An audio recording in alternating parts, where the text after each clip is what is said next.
He took office. He wasn't just willing to... So Donald Trump has been convicted, and I, Michigan resident, Michigan voter, Eric Foster, I'm looking around and America is still working.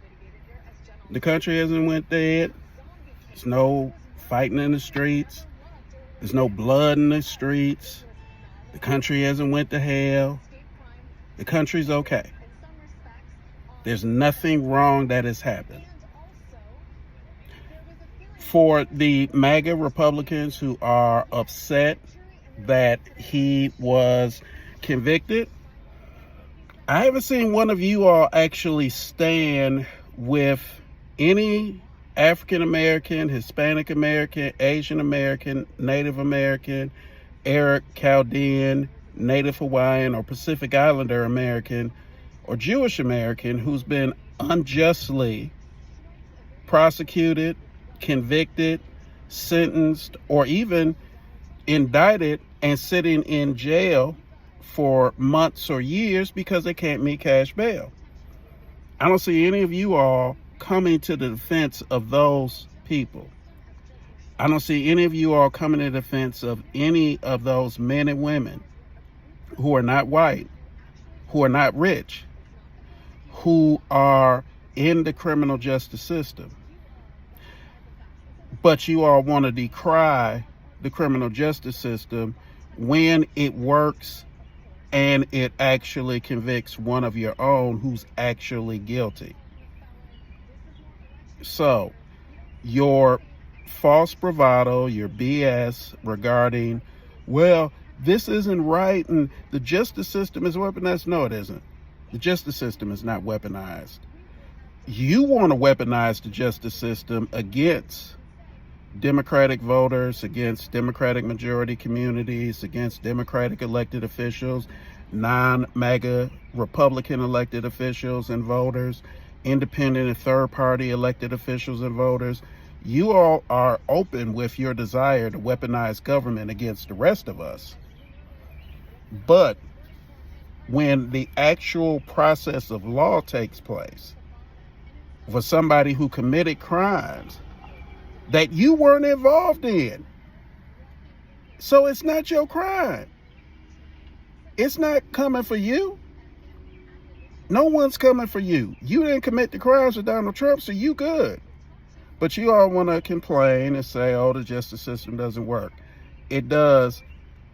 And there's still reform that needs to happen because too many Black, Hispanic, Asian, Native American, Native Hawaiian, Pacific Islander, Arab, Chaldean, Middle Eastern, Jewish, and young white people who don't have the same resources that Donald Trump had to be able to lever a defense are unfairly and improperly adjudicated.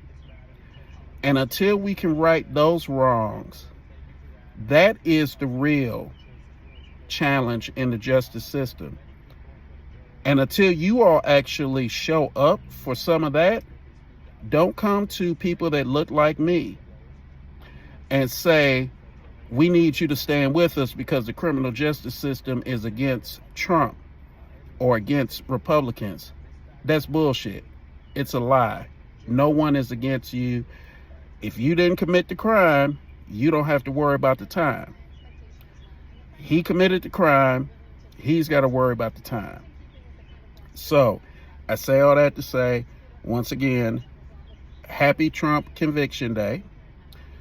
And this is, the world is still working. And oh, by the way, Democratic majority communities are not hellholes, are not war zones. There's not blood in the street. I'm sitting in my car and nothing is happening. It's quiet. Birds are chirping. Sitting in my parking lot. It's just a nice day. Nice day. People are going back and forth shopping. Government is working. The world has not ended. So there is no sad day. And when you lie and say Americans, get non-MAGA Americans out your mouth, because really you're only speaking to MAGA Americans who believe the BS that this person is your embodiment of Christ, your embodiment of the Savior. For the rest of us, we don't take this as it's somehow going to come back and hurt us, because it's got nothing to do with us. We didn't commit any crimes. He did. And he went through the legal system, and the legal system gave him as many allowances that they would not give any other citizen. So he got a whole lot of free reign that the rest of us would not get. So don't come and lie to people and say somehow the system was rigged, because it wasn't. In actuality, he benefited from rich person privilege that blue collar, middle class, white collar, working class, poor don't benefit from. So like I said, get a grip, stop lying on the rest of us, stop talking for the rest of us. And we can disagree on the impact and how you feel, but thoughts and prayers for you all that are taking this personal. Stop taking it personal. You didn't commit the crimes. You don't have to worry about the time. I'm going to say it again. You didn't commit the crimes. You don't have to worry about the times. All right. Thanks.